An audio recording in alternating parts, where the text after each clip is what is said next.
Le président a été bavard, mais c'était intéressant. Je pense que c'est toujours un tour d'horizon intéressant qu'on fait. Et ça permet de voir tout le travail qui est réalisé par la communauté des communes. Moi, je retiendrai une chose, c'est que la communauté des communes, nous en faisons partie. Donc, n'ayons pas le réflexe de dire c'est la faute à la communauté des communes. Nous en sommes les présidents, vice-présidents, et donc nous travaillons avec elles et donc on assume, bien entendu, mais aussi on y participe en essayant de corriger pour la population ce qui ne fonctionne pas. Mais les choses fonctionnent relativement bien. Donc, point 2 de l'ordre du jour, c'est l'inscription des chemins ruraux dans le plan départemental des itinéraires de promenade et de randonnée.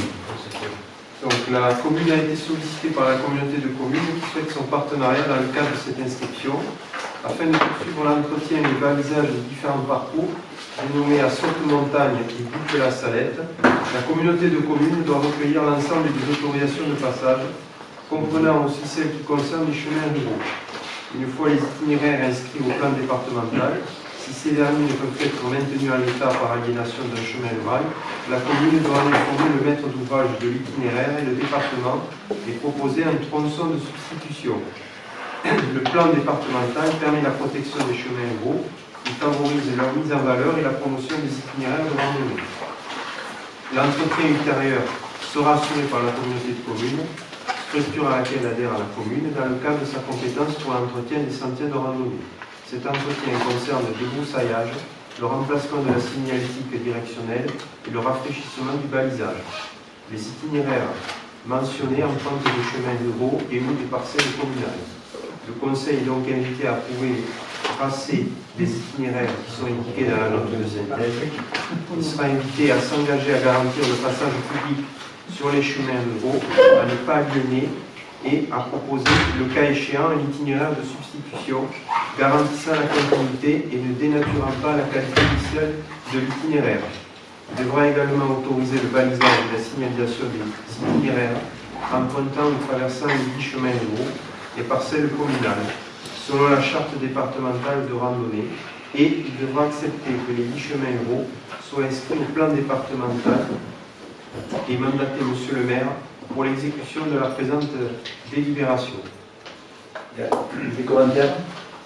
Oui, international. Oui. Je souhaiterais intervenir d'abord pour me réjouir que Saute-Montagne rentre dans ce plan départemental. Je vais donc intervenir et à l'issue de mon intervention, vous pourrez vous répandre sur mon manque de modestie, mais ça n'a plus d'importance.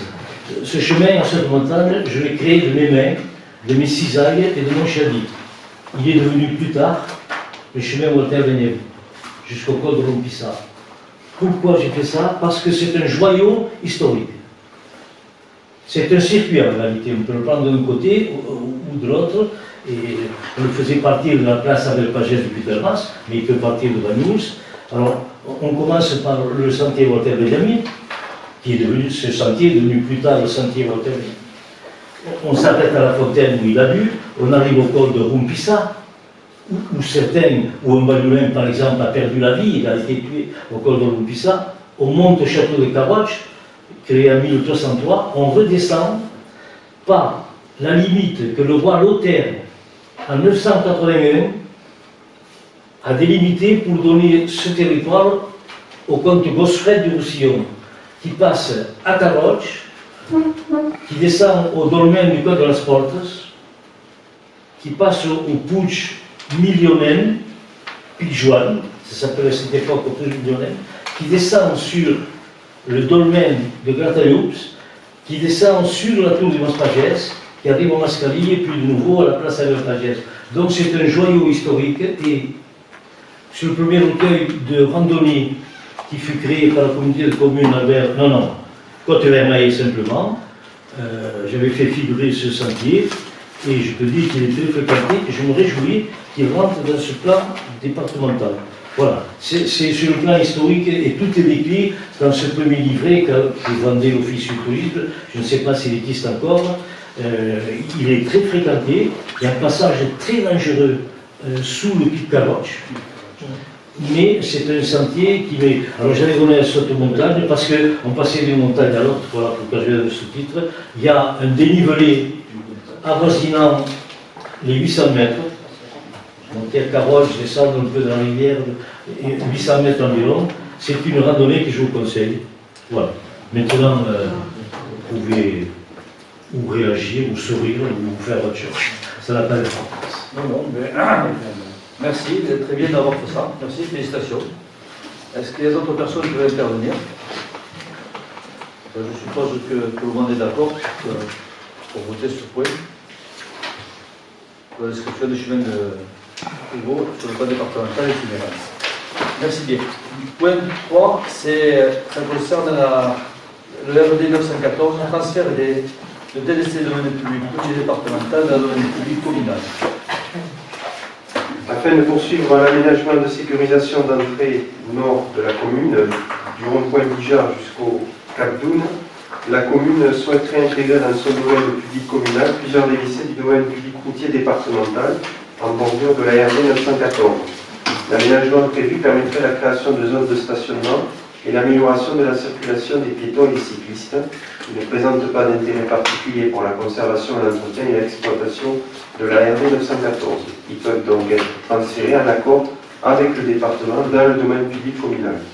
Les membres du Conseil sont donc invités à se prononcer sur ce transfert et autoriser M. le maire à signer tout document se rapportant à ce dossier.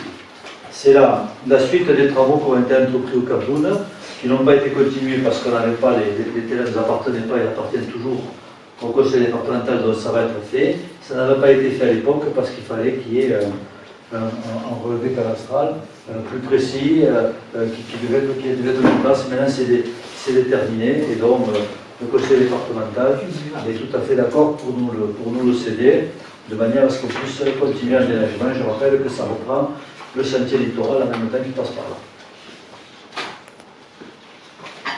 C'est des personnes qui veulent intervenir. Question bête. Parce que dans le document, on a ce plan-là, mais j'ai un peu de mal à visualiser exactement de où à où ça va. Je n'ai pas le plan de tête, ça va en gros du tonneau jusqu'au rond-point Bijard. Jusqu'où?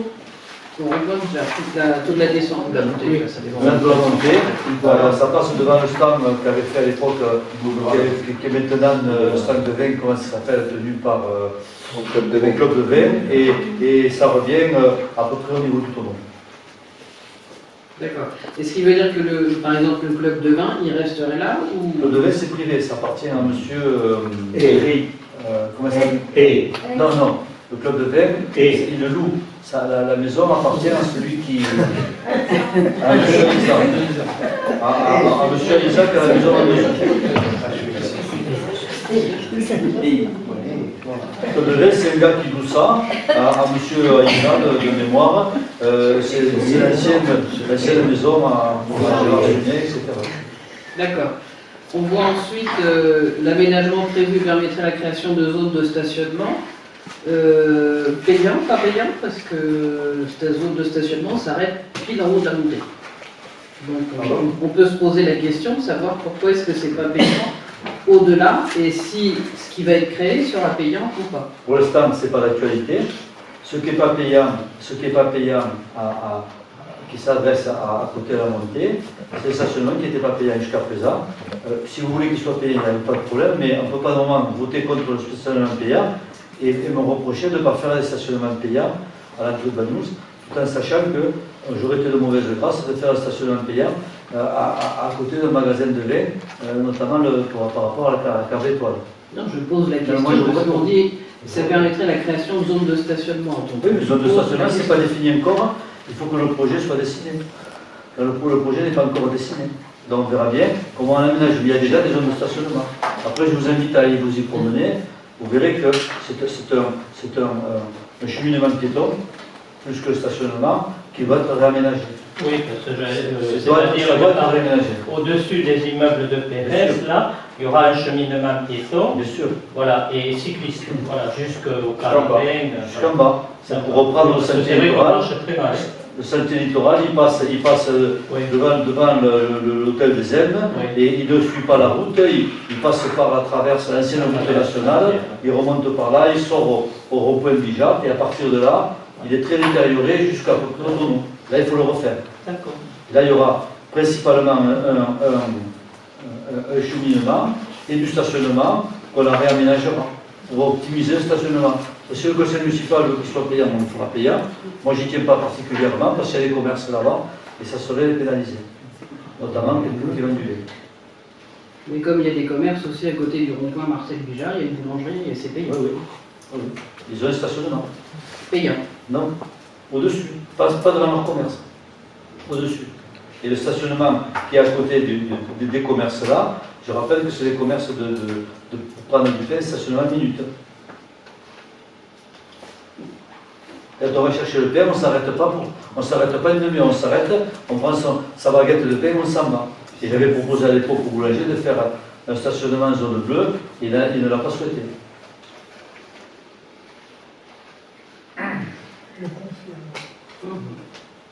Est-ce qu'il y a des personnes qui s'opposent, qui sont contre?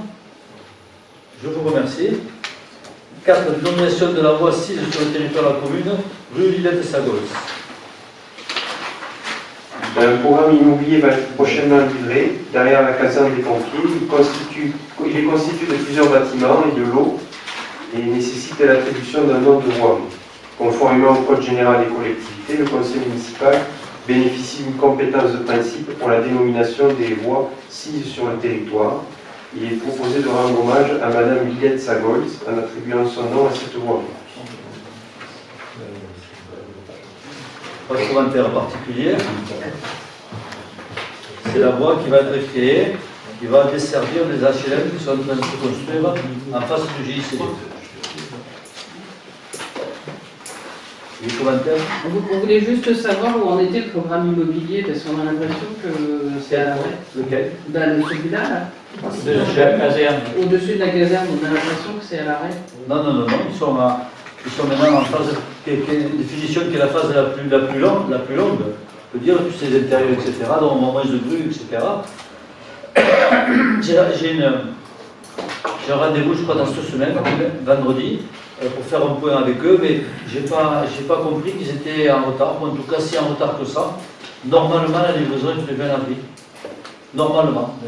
Ça sera décalé de mois ou deux, je ne sais pas. Franchement, je ne sais pas.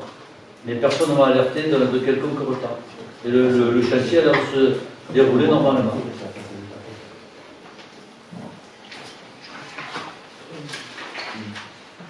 C'est bon pour tout le monde?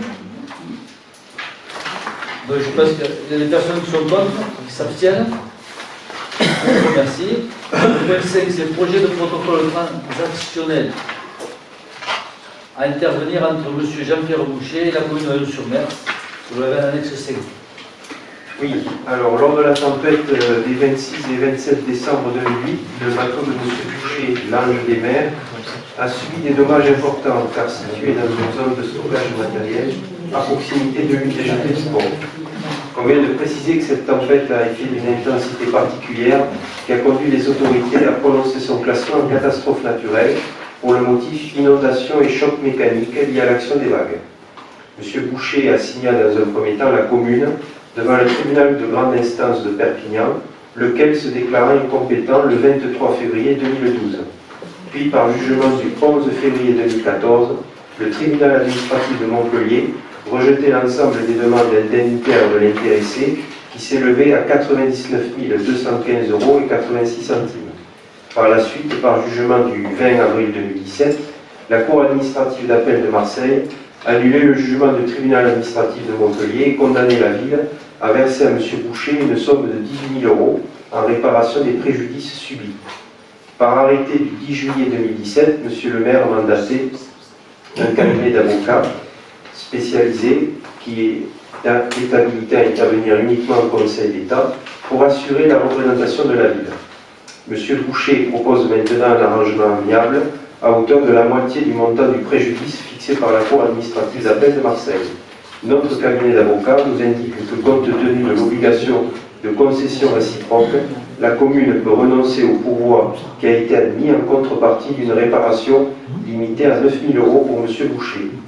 Pour que cela soit valable et sans risque pour la commune, la signature de la transaction doit être un préalable au désistement de la ville en Conseil d'État. Le Conseil est donc invité à approuver le projet de protocole qui est annexé à la note de synthèse. Donc, il s'agit là de clôturer une vieille affaire qui oppose la commune avec un pêcheur. Je rappelle que la commune a gagné en premier jugement, a perdu un second, et que maintenant nous sommes au Conseil d'État avec une incertitude qui est ce qu'elle est. Mais voilà. Donc nous avons fait un pouvoir par rapport à ce jugement. Et j'ai eu l'occasion de rencontrer M. Boucher, et lui, comme nous, pensons que cette affaire a assez duré et qu'un protocole à l'amiable serait avantageux pour les deux parties. C'est pour ça que je lui ai proposé 9 000 € en 2018 et qu'on cesse cette poursuite et qu'on puisse enfin se débarrasser de cette épave que nous avons au milieu du port et qu'on règle ce préjudice. Je vous écoute.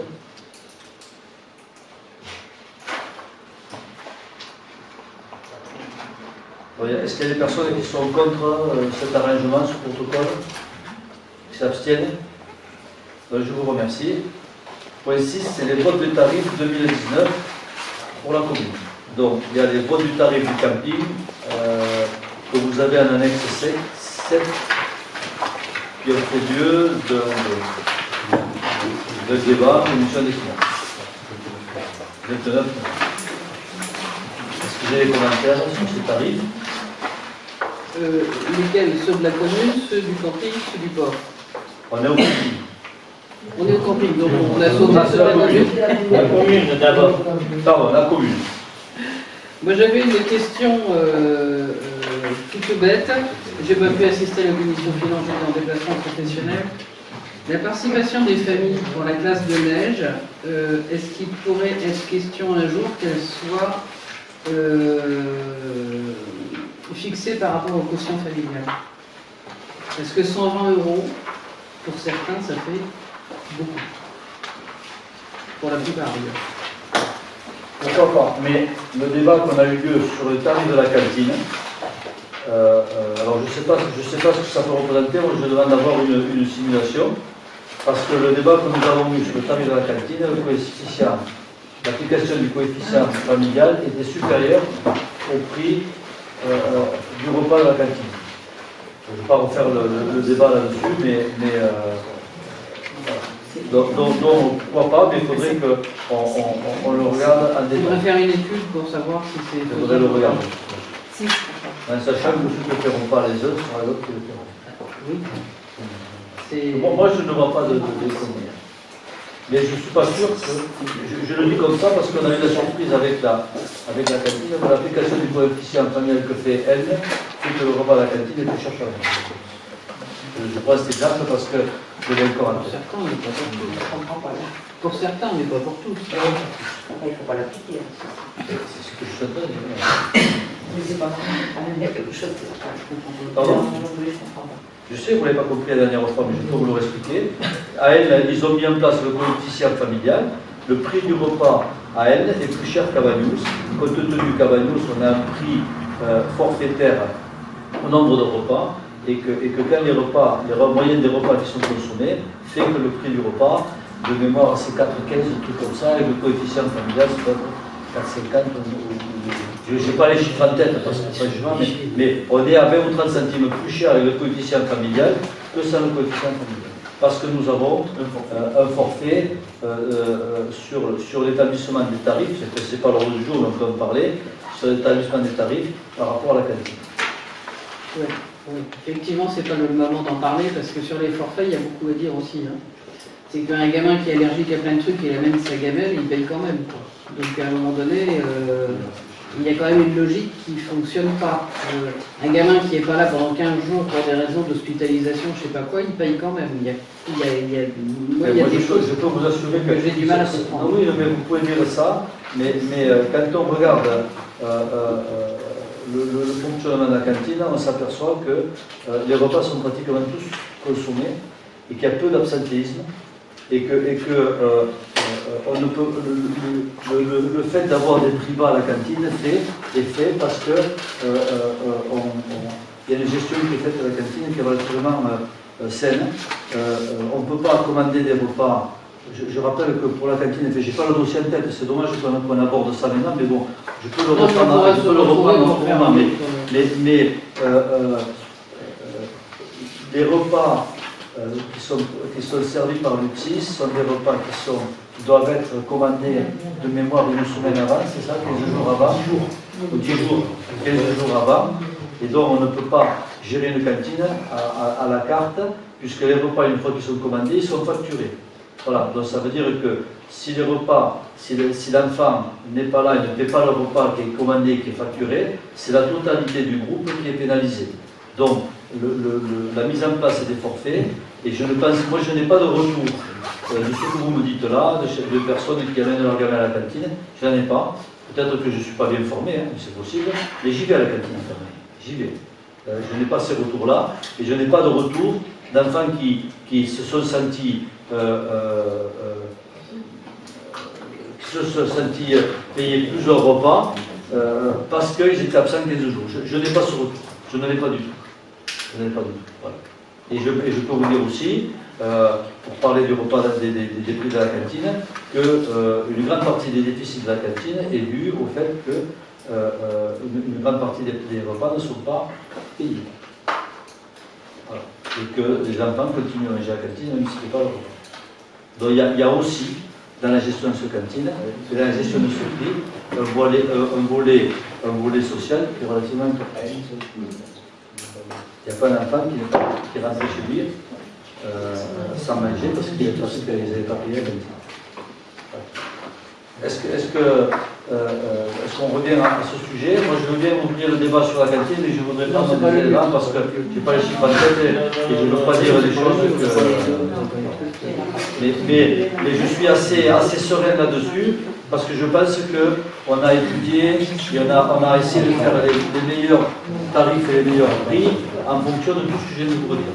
Et le prix du repas est facturé, et pas qu'à Bagnouz, parce que c'est un accord entre Collioure, Port-Vendre, Bagnouz et Cervelle, et certainement un des prix les plus avantageux. Et 90% ou 95% des repas sont consommés et pris par les familles. Et la cantine a une très belle fréquentation, puisque je crois qu'il y a 180 élèves à la cantine, donc il y a une très belle fréquentation. Donc je n'ai pas de retour négatif là-dessus. Alors, on revient sur le vote du tarif. Est-ce que j'ai des remarques? En sachant qu'il y a peu de tarifs qui ont augmenté par rapport aux tarifs communaux. On a simplement augmenté certains tarifs, pas tous, par rapport au prix au montant de l'inflation qui est de 2,3 et on a augmenté le tarif de 2. Il y a des personnes qui sont contre ces tarifs, qui s'abstiennent. Je vous remercie. Vote des tarifs du campus municipal, annexe 7. Est-ce que j'ai des remarques sur ce tarif? Je demande de précision.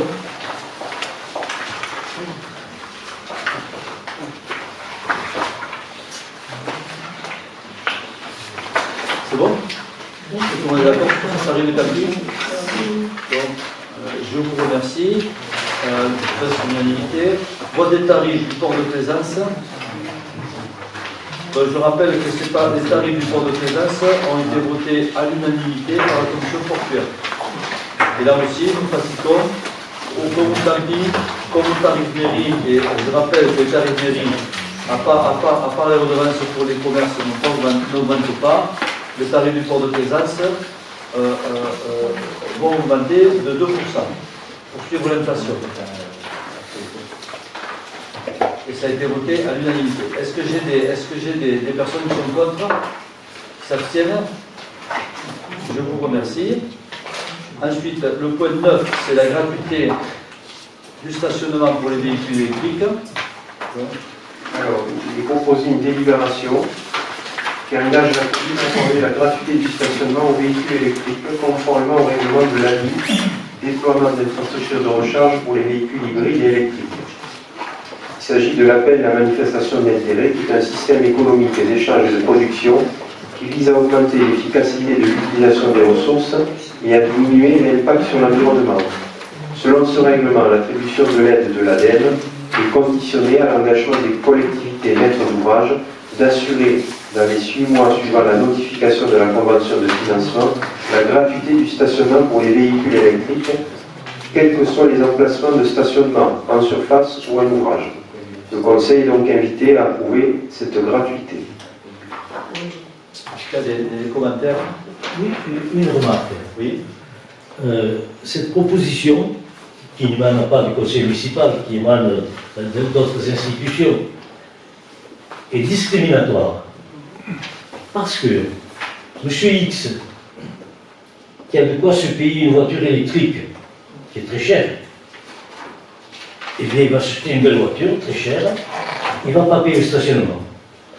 M. Y, qui n'a pas le moyen de s'acheter une voiture électrique, mais qui voudrait bien s'acheter une, mais il n'a pas le moyen. Il s'achète un vieux diesel. Et bien lui, il paiera le stationnement. Donc c'est discriminatoire, à mes yeux. Mais si ça part de bonnes intentions, comment faire payer les uns et pas faire payer les autres, je suis persuadé, ce ne sera pas mon cas, que si quelqu'un mettait ça devant un tribunal européen, ça mériterait jugement, ou ça mériterait analyse, et discussion et conclusion. N'est-ce pas vraiment? C'est le débat. Si on nous demande notre avis, donnons-le. Même si c'est imposé, si on nous demande notre avis, c'est qu'ils veulent qu'on vote. Enfin, ça dépasse ça. Qu'on puisse proposer à un conseil municipal que des gens qui se croient tout permis puissent imposer, dire, et pas autrement. Je pense que les principes sont bafoués, à mon avis, mais ce n'est qu'une sensation personnelle. Je voudrais bien voir la voiture électrique. C'est le pendant. Après, la transition écologique sur les véhicules électriques est totalement fausse. Ça pollue autant qu'un diesel. Le calcul est facile à faire. Le lithium est recherché dans les pays en Chine. C'est des métaux, ça. La dépollution d'une batterie est très très chère. Actuellement, tous les spécialistes diront qu'on est effectivement locaux. Non, mais c'est pas pour ça, c'est parce qu'ils fournissent des bornes et tu dois t'engager. L'électricité, je parle des véhicules électriques, ça pollue autant qu'un diesel. Ah oui, et 14 000 avions qui passent au-dessus de la planète. C'est combien l'aide de l'ADEME? L'aide de l'ADEME est de quel montant? L'ADEME fournit les bornes oui. Dans un plan. Moi, je ne suis pas là pour défendre cette politique ou pas. J'ai mon idée, mais voilà, je peux l'exprimer après. Le principe, c'est que dans l'idée d'équiper toutes les villes de France de points de recharge pour développer les voitures électriques, l'ADEME finance des bornes électriques. Nous en avons une au marché, nous en avons une au port qui a été financée un peu différemment par le procédé au lycéa, et je suppose que on sera sollicité pour en avoir une autre, on choisira, ou la gare, ou ailleurs, je ne sais rien, pour mettre une autre borne sur le domaine public pour que les gens puissent recharger leur voiture. En contrepartie, la fourniture de cette borne, qui est l'ordre de 40 ou 50 000 €, c'est ça, le prix de borne, ou 100 000 €, si vous voulez, comme ça. Ne vous arrêtez pas sur le prix parce que je sais, mais je suppose que c'est autour de 50 000 € qui est fourni donc, gratuitement, c'est ça. Hein. On nous demande en échange de ne pas faire payer le stationnement pendant 2 ans aux voitures électriques sur la commune. Voilà. C'est une incitation pour que les gens achètent des voitures électriques. Je vous le conseille, ça peut être discriminatoire ou pas. À mon avis, c'est peanuts, parce qu'on n'achète pas notre électrique parce qu'on ne peut pas la charge à la ville. C'est peanuts, mais bon, peu importe. Voilà. Mais c'est ce qui nous est demandé après les villes peuvent aussi refuser de prendre des bornes. On ne nous a pas obligés à prendre des bornes électriques. On a une idée du nombre de véhicules électriques sur Banyuls? Non. Enfin, moi, je n'ai pas d'idée, mais j'en vois plus qu'avant. Après, vous direz qu'il y en a beaucoup, et que les bornes servent tous les jours, je ne le pense pas. Je pense qu'on est dans un début, un amorçage de quelque chose. Est-ce que ça continuera sur l'électrique? Est-ce qu'un jour on verra des voitures à l'hydrogène? Est-ce qu'il y a d'autres procédés qui seront mis en place? Je ne sais rien. Mais la question environnementale doit quand même nous interpeller. Voilà. Après, moi je ne suis pas assez technicien ni spécialiste pour dire ça pollue plus que d'autres. Je viens de faire juste un petit voyage comme ça.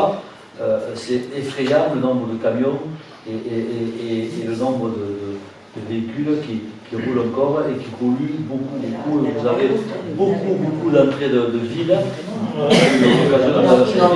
Les murs sont noirs de pollution. Donc je pense que la pollution doit nous interpeller et l'avenir de la planète doit nous interpeller. En tout cas, moi ça m'interpelle beaucoup. Et bon, même si je peux partager, oui, c'est discriminatoire et que c'est vrai que ceux qui ne veulent pas se payer, bon. Mais je ne pense pas qu'on s'achète une voiture, on ne peut pas payer 1 euro ou 2 euros. Ça se vend pas. Quand on sait que la France est responsable que de 1% de la pollution de la planète, c'est clair qu'on doit avoir des... Non, mais certainement, on peut avoir ce débat, mais tous les gestes comptent. Tous les gestes comptent. Si personne ne veut faire un geste, tous les gestes comptent. Et les 14 000 avions qui passent tous les jours au-dessus de la planète. Le tri des déchets, j'en ai parlé. Et pas le déchets qui polluent le plus. Les papiers, les mégots, tout ce qu'on fait dans notre environnement. Mais moi je trouve qu'on a beaucoup progressé. On a beaucoup progressé et on a encore beaucoup de progrès à faire. Après, beaucoup de pays étrangers ne sont pas dans cette démarche-là. On est un peu plus vertueux. Bon, mais si on pollue moins, c'est bien. Et si je pense qu'on peut encore polluer moins, moi je trouve que c'est encore mieux. Le papier et l'encre. Oui, il y a beaucoup de choses comme ça. Tout le monde est pour la voiture électrique. Nous tous. Moi non. Une majorité. Moi je voudrais bien. L'électricité nucléaire. Sur ce principe. Voilà. Les batteries, c'est sûr que le lithium pollue aussi. Mais bon. Mais ça pollue davantage le diesel que les voitures électriques. Il y a un bateau qui roule au feu et l'eau, et les avions, et partout. Mais la vérité, c'est que la transition environnementale, elle est là. Et que n'y échappera pas. Et bien heureusement qu'on n'échappera pas. Et qu'il faut que ça rate. Et que c'est pareil pour les panneaux photovoltaïques. Et c'est vrai que... Oui, mais ce qu'elle me dira, c'est que derrière ça, c'est que par rapport à l'écologie, il y a notre visage en dessous, c'est lever de la finance. C'est ça qui dirige le tout.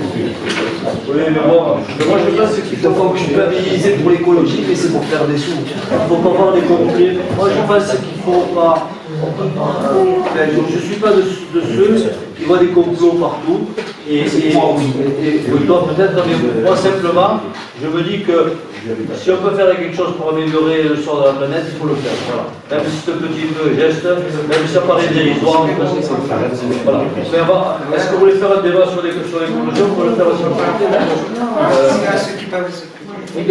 Non. Alors, est-ce qu'il y a des personnes qui sont contre, qui s'abstiennent? Et Jean-Charles est pour. Je vote pour Jean-Charles qui est pour, et nous on s'abstient. D'accord. Allez, point 10. Camping, création d'une activité accessoire.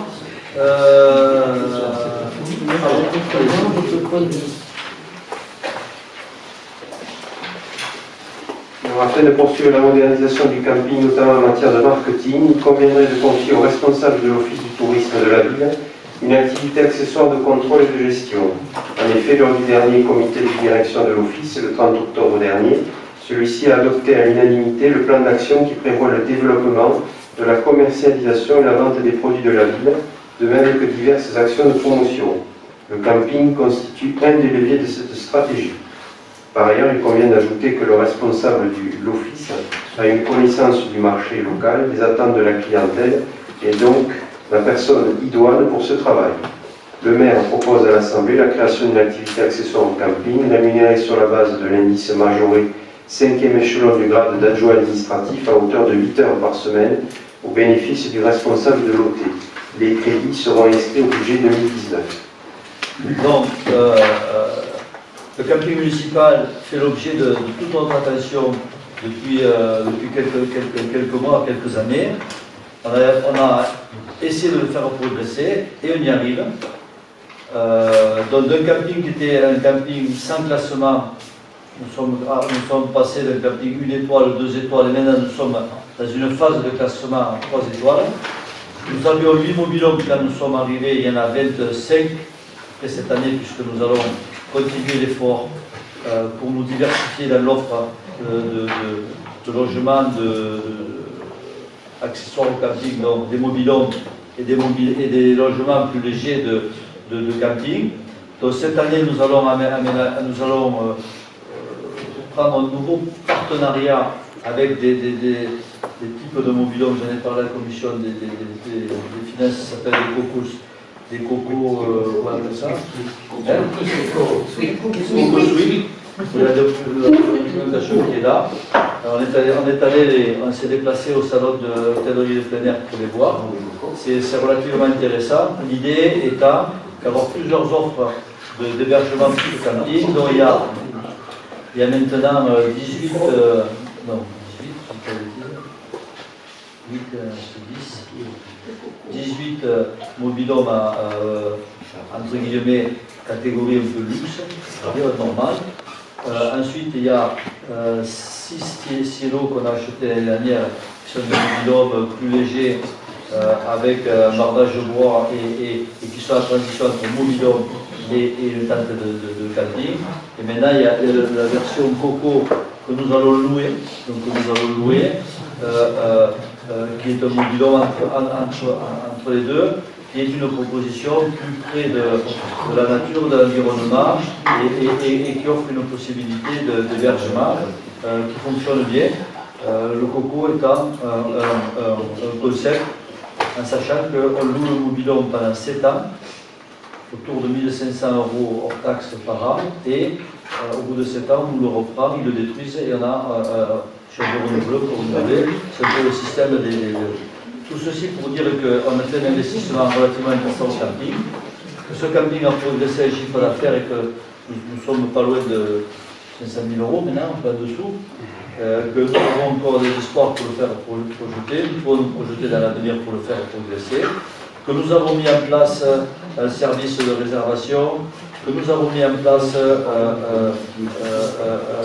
un site internet, que nous avons mis en place une visibilité de ce camping, une commercialisation de ce camping en accélérant, et que au fur et à mesure que cette progression s'est faite, nous l'avons faite conjointement avec les personnels qui ont beaucoup travaillé, beaucoup progressé, et notamment Laurence et comment s'appelle Claudine, qui sont beaucoup investis dans le camping et qui ont bien répondu, et maintenant on voudrait beaucoup plus associer dans la démarche commerciale l'Office du tourisme pour aller chercher des clients, pour faire des propositions, pour les aider à prendre des réservations et pour continuer à faire avancer ce camping. Donc Antoine connaît bien le camping puisqu'il s'en est occupé par le passé, s'y est beaucoup investi et moi je suis très très content du travail qu'il a fait. Et donc maintenant on veut lui donner, on peut officialiser et le récompenser pour le travail qu'il fait. Et donc c'est pour ça qu'on fait l'activité accessoire qui sera confiée au directeur. Voilà. Si j'étais à peu près assez clair. J'ai besoin d'une traduction. Activité accessoire, ça veut dire quoi? Vous allez vendre des produits. Ça veut dire que c'est en plus de son emploi et de sa rémunération actuelle. Il va venir travailler 8 heures à camping. Et il va venir travailler quand? 8 heures. Il fait déjà pas un temps plein, le fils de tourisme? Si, mais c'est en plus. C'est travailler plus pour gagner plus. Donc il va venir travailler le soir après. La nuit, il va faire veilleur de nuit, puis il va faire les carreaux. Mais j'ai pas 8 heures. Non mais comment il fait concrètement? J'ai choisi le directeur du tourisme, vous comprenez? Non mais concrètement, comment ça va se passer? 8 heures semaine. Vous allez le dégager un jour alors? Non, Et tout le monde ne travaille pas de 8h à 17h. Tout le monde ne travaille pas de 8h à 17h. Il y en a qui travaillent un peu plus tard. 8 heures par semaine, 8 heures par semaine, c'est 1h30 par jour. Voilà, 1h30 par jour. Voilà, ou 1 heure par jour qui va consacrer, plus ou moins, à la gestion du camping, j'ai pas beaucoup aimé, mais bon, c'était marqué comme ça. Le mot contrôle, c'est davantage un rôle d'assistance, de les aider, de bienveillance et de consulter avec eux les réservations, de voir comment on peut faire la promotion. Ça peut se faire directement de l'office du tourisme, il n'est pas obligé d'aller là-bas, et bien qu'il y sera présent, voilà, c'est un travail qui fera en plus de son travail. Je rappelle qu'il y a peut-être assez mis des cadres, non? Et que les cadres n'ont pas ne sont pas soumis à tableau de service. Ne sont pas soumis à tableau de service. Ce que je veux dire, c'est que vous allez implanter un petit magasin là-bas. Pas du tout. Accessoires. Non, il dit accessoires, c'est la traduction. Il vient simplement, il a une indemnité parce qu'il qui est basé sur un calcul de 8 heures de travail effectif ou peut-être plus pour venir essayer, développer, trouver des marchés, mettre ça en ligne, s'occuper des réservations au camping. Pardon? Il améliore. Il va faire du marketing, de l'administration, il va booster le camping, il va faire,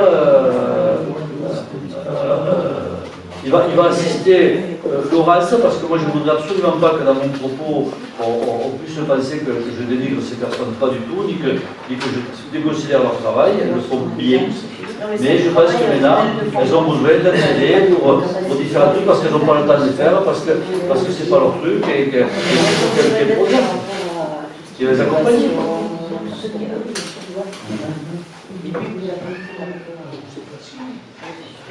C'est bon? Est-ce que je me suis expliqué? Pas bien expliqué? Non? Si, maintenant ça y est, j'ai compris. Moi je voudrais insister et dire qu'il faut du très bon travail. Je me suis à dire depuis le début. Voilà. Aussi bien Antoine que les agents de FIS, que le camping, on passe les voir parfois et ils nous chantent. Vous savez, l'idée c'est pas de sectoriser. S'il vous plaît. L'idée c'est pas de sectoriser des activités et que chacun fasse son job dans son job. L'idée c'est qu'à un moment, il y a des services, des activités qui sont obligés de se regrouper. Je prends la communication. La communication de l'Office du tourisme, elle doit être en lien avec la communication de la commune. Et donc, Béatrice et Carole travaillent beaucoup avec l'Office du tourisme pour justement qu'il y ait un lien entre la communication de la ville et l'Office du tourisme. Et des fois, elles travaillent pour l'Office du tourisme, et des fois, c'est l'Office du tourisme qui vient ici prêter main forte, un conseil, etc., de manière à ce que les choses avancent.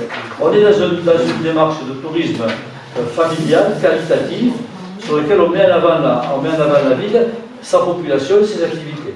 Et donc, moi je ne pouvais pas comprendre qu'on avait d'un côté la communication du tourisme, ils le faisaient, et les autres ils faisaient la communication à la ville. Et qu'entre les deux, il n'y a pas de lien. Donc il y a un lien qui fait, et ils travaillent ensemble.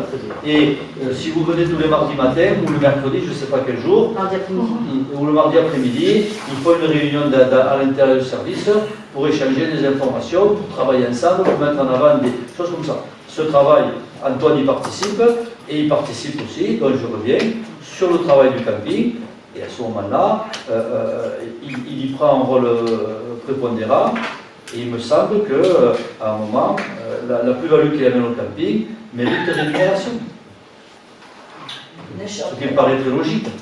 Non, mais c'est pas ça. C'était le terme de l'activité accessoire qui était totalement inconnu, donc c'est pour ça que je posais la question. Est-ce que quelqu'un peut actuellement réserver à l'office les places de camping? Oui. Ils sont en réseau là? Non. Ils ne sont pas encore en réseau pour des raisons techniques et de logiciels, mais actuellement le camping est fermé. Et Antoine, à l'Office du tourisme, c'est pour ça qu'on a voté les tarifs relativement tôt, pour qu'ils puissent être mis en ligne. Et à partir du 1er janvier, il pourra prendre des réservations, faire le planning, et travailler sur le planning. Et pendant qu'ils ne sont pas là, le planning avance, ils travaillent, etc.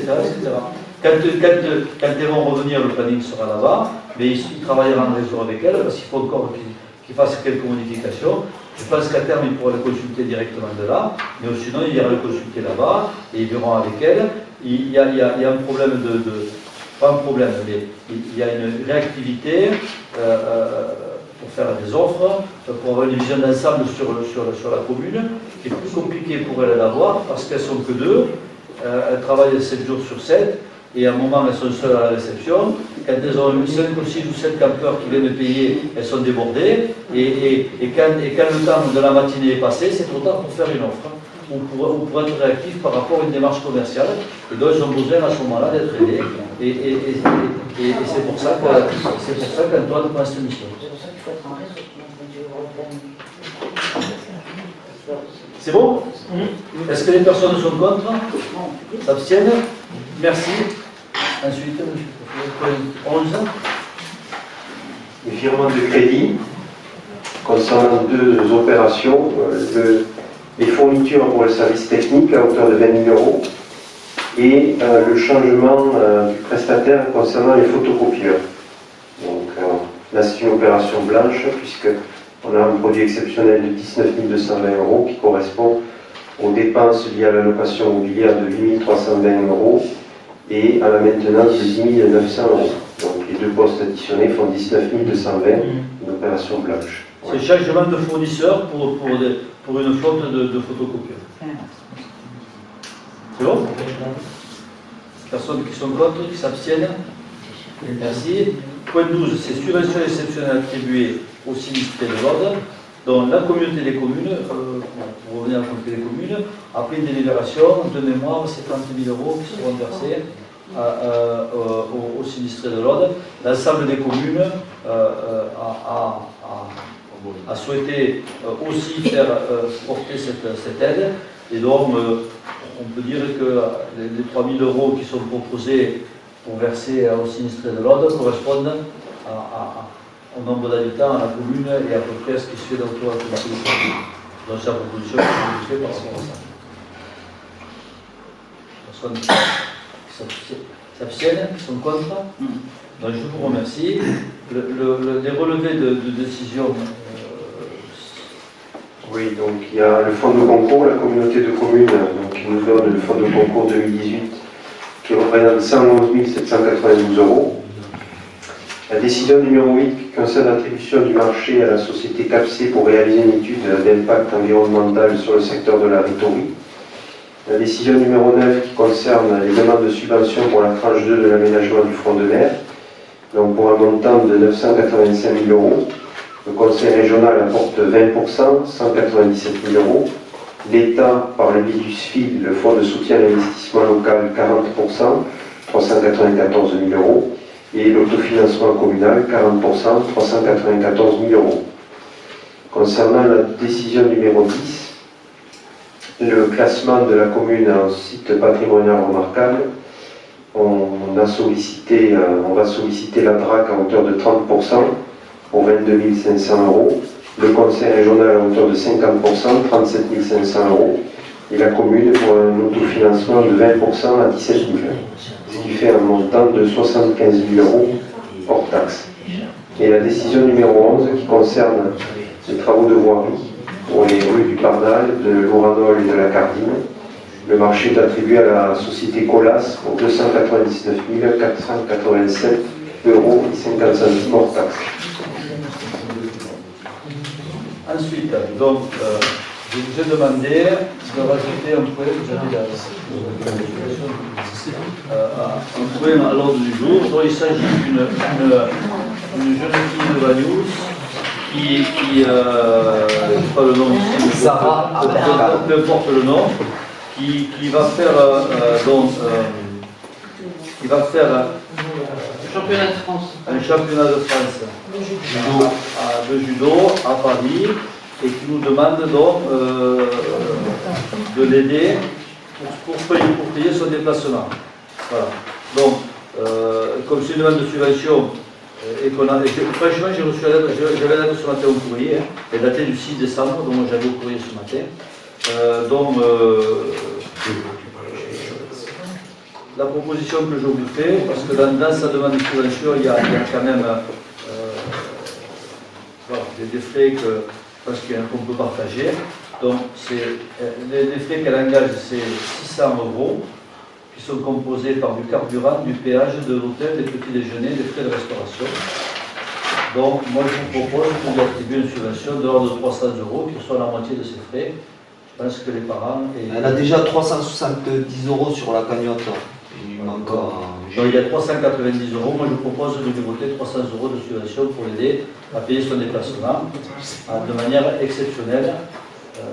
Et ne pas prendre la totalité, parce que ça me paraît aussi qu'on prenne la totalité. Non, mais là déjà sur Facebook, il y a sur Litchi, là, elle a déjà 300. C'est ce que je voulais vous soumettre. Est-ce qu'il y a des commentaires? Non, j'ai dit comment la fédération participe. Parce qu'elle est toute seule. Son club.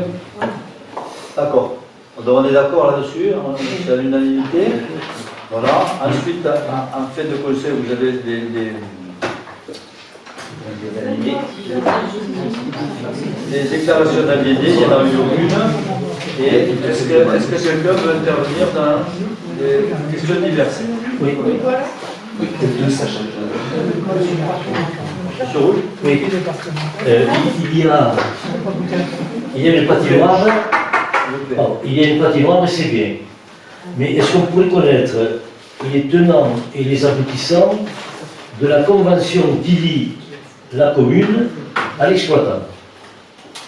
Ce sont des questions qu'on nous pose et que nous nous posons nous-mêmes. Est-ce qu'on peut connaître quel est le contenu de cette convention? Donc, alors, on ne l'a pas ici, je vous la passerai, il n'y a pas de problème, on peut la consulter, il n'y a pas de problème. Donc, le principe, c'était que il y a eu un nouveau comité des fêtes qui s'est mis en place avec beaucoup d'envie et beaucoup d'envie d'animer Banous tout au long de l'année, etc. Donc voilà. Donc ils ont émis au départ, j'explique un peu la genèse pour qu'on puisse partager le cheminement. Donc elles ont émis l'idée de mettre en place une patinoire. Donc ça va essayer pour en louer une en direct, dans la commune louer une patinoire. Et la proposition qui nous a été faite, c'était 6 000 € pour 15 jours. Allez, on aurait pu obtenir un mois, mais c'était 6 000 €. Chose qui était complètement hors budget et ça me paraissait beaucoup. Donc on a cherché d'autres solutions et dans la discussion, M. Luc Potscherer, qui tient le restaurant Saint-Jordi, nous a fait la proposition, parce qu'il vient de s'installer, parce qu'il aime Banous, parce qu'il a une petite propriété à Banous et que peut-être qu'il a un peu de moyens. Il nous a dit, moi je voudrais participer à l'animation, etc., etc. Ce qui est bon pour Banous, c'est bon pour moi. Moi j'ai beaucoup aimé ce moment. Il a dit, moi je suis prêt à financer le patinoire. Donc il a financé le montant exact, je ne l'ai pas, mais c'est sur la convention sur le tour de 40 000 €, que moi je n'ai pas, dans la patinoire ne nous appartient pas, à condition qu'on puisse la mettre sur le domaine. Il n'y a pas de problème, c'est ce que nous avons accepté. Pour mettre en place cette patinoire, donc la convention stipule, mais vous la lirez en détail, hein, elle a été faite par nos avocats. Donc en gros, qui peut exploiter la patinoire du 15 novembre, c'est ça? 15 novembre, début avril. 15 novembre, fin mars, on va dire, voilà, qui ne fait pas de redevance. Ah, il paie une redevance. Pardon? Il paie une redevance, donc c'est 5 quelques euros. La commune installe la patinoire dont on a fait une chape maigre sur le carrelage qui sera enlevé après, qui est protégé avec ce qu'il faut en dessous. Ça, c'est Rémi qui était à la manœuvre là-dessus. Donc on installe la patinoire, on lui stocke, et lui, il exploite la patinoire en payant 500 €, en sachant que de mémoire du 22 ou du 20 décembre jusqu'au 4 ou 5 janvier, la patinoire est mise à disposition de ce fameux comité des fêtes qui était à l'origine de ce projet, et que le comité des fêtes, à ce moment-là, exploitera la patinoire et en retirera les recettes, y compris les 3 ou 4 petits chalets que nous avons installés, qui a été payé peu par la commune, qui vont permettre de vendre des crêpes, des boissons et ceux qui voudront des gaufres, etc., en sachant que il y a eu vraiment une envie de ce comité des fêtes, de ce monsieur qui nous a, moi, je remercierai jamais assez d'avoir fait cet investissement. On est engagé sur 5 ans, puisqu'il considère qu'au bout de 5 ans, il aura amorti ou pas sa patinoire, mais bon, ça c'est son affaire. Et on a aussi pris soin de ne pas être concurrentiel avec les commerçants par rapport à une vente de crêpes au comité des fêtes, etc. La preuve, c'est que c'est Sandrine qui fournit sa crêpière et d'autres commerçants qui participent parce que tout le monde imagine à un moment que c'est bien pour la ville qu'on puisse avoir, alors avec beaucoup moins de protection que ce que fait le Martin-Retz, mais on a pu avoir une activité autour de Noël, du patin, des sucreries, etc., et qu'on puisse animer la ville pendant cette période, en sachant qu'il y aura toujours, pendant les fêtes de Noël, il y a des commerçants qui organisent aussi un spectacle, donc ils paieront eux, on va les aider, mais c'est leur initiative. Il y aura toujours l'arrivée du Père Noël, il y aura toujours les jeux en bois, il y aura toujours. Donc, on est en train, avec Olivier et Béatrice et Clémentine et toute l'équipe qui travaille autour de l'animation, donc on est aussi en train de faire grandir ces fêtes de Noël. Et moi, je dois dire que je pensais que cette patinoire fonctionnerait et je suis agréablement surpris par le taux de fréquentation qu'il y a. Et ils sont contents, ça se passe bien. Les tarifs sont relativement normaux et je crois que c'est 5 euros. 5 euros l'année. 5 euros, il y avait hors période, là, les enfants restent. Oui, il faut 5 euros, ils passent tout l'après-midi s'ils veulent, il n'y a pas. Ils sont pas à la monnaie. Ça se passe très bien, les gens sont très sympas. Il y a un bon retour sur cette truc. Donc le principe c'est celui-ci. La convention, bien entendu, qu'on a fait étudier par nos avocats, et donc elle a été signée, je l'ai signée début décembre. Voilà. Donc c'est en place maintenant, jusqu'à peu près vers le 15 mars, je ne sais pas. Et la chape en ciment va rester? Non, la chape en ciment, c'est un ciment maigre. En gros, techniquement, on a mis un poliane dessous pour protéger le carrelage. Elle n'est pas fixée par terre. Il y a le poliane qui est dessus, il y a quelques blocs qu'on pourra récupérer, il y a une ceinture qui a été coulée en béton. Du sable, il y a une échappe maigre par-dessus. Une échappe maigre par-dessus, la patinoire reposée. Et au niveau de la sécurité, si un enfant se fait mal, surtout pendant la période où c'est le comité des fêtes. On est assuré. On est assuré. Voilà. Bien sûr qu'on est assuré. Voilà. Après, moi je trouve que c'est un bon plan. Après, c'est sûr qu'on pourra nous reprocher de faire une chape et de la casser chaque année. Mais bon, ça va coûter quoi? Je ne compte pas la main-d'œuvre, ça va coûter quoi? 500 euros, 600 euros, 1000 euros. Est-ce qu'on se prive de 4 mois de trucs en mettant 1000 euros pour les enfants de Valous? Non, ça arrive, mais c'est bien. Moi je dis que non. C'est pour ça qu'on a choisi de le faire. Les pubs qui ont autour de la patinoire. C'est monsieur Ils sont allés voir les commerçants, ils ont demandé s'ils voulaient être partenaires de ça. Et après, les partenaires payent en fonction. Et ils payent au monsieur en question. Publicité, ils payent voilà, au monsieur en question. Voilà. Oui, d'accord. Oui, elle est purement privée, la patinoire. Partenaire ne nous appartient pas. Voilà. Ça m'a semblé, entre guillemets, pour dire plus crûment, une bonne affaire pour la ville, parce que ça nous permettait d'avoir, avec un investissement relativement faible, une activité supplémentaire qui est sympa et qui sort de l'ordinaire. Et moi j'aime bien quand les gamins patiner au bord de la mer.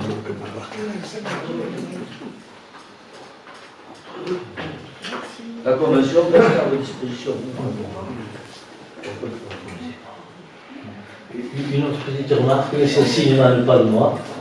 Rendons à César ce qui appartient à César. C'est un citoyen banulin qui m'a dit, bon, j'explique, il y a un phénomène qui a ébranlé la France pendant 3 ou 4 semaines, et certaines municipalités ont mis un cahier de doléances pour que les gens viennent s'exprimer et dire leur pensée par rapport à ces activités jaunes qui se sont déroulées dans toute la France, et même outre-mer. Voilà, il m'a dit, est-ce que tu pourrais demander si on peut avoir un cahier de doléances où on peut s'exprimer? J'ai dit, je promets de poser la question. Oui, mais on a bien l'intention de faire ça, en tout cas c'est mon intention, il y a une note qui est passée par l'association des maires notamment des villes provinces habitants. Donc je pense qu'il va s'organiser maintenant. Moi, je n'ai pas d'informations plus que ça, mais je vais aller à la source. Des espèces de tables rondes, de discussions, et la commune de Lesueur prendra sa part. Là, on m'a demandé, c'est ce que je transmets. Voilà. Un cahier de doléances, une table ronde, un travail qui est fait, remonter les suggestions, il n'y a aucun problème. Voilà. Et, les choses se calment un peu, on garde un peu la raison, qu'on arrête de tout casser et qu'on puisse discuter. Il y a d'autres interventions? Non. Écoutez, je vous remercie. Tenez-vous le fait, puisqu'on va se revoir avant la fin de l'année. Question au chocolat. Le 16. Le 16.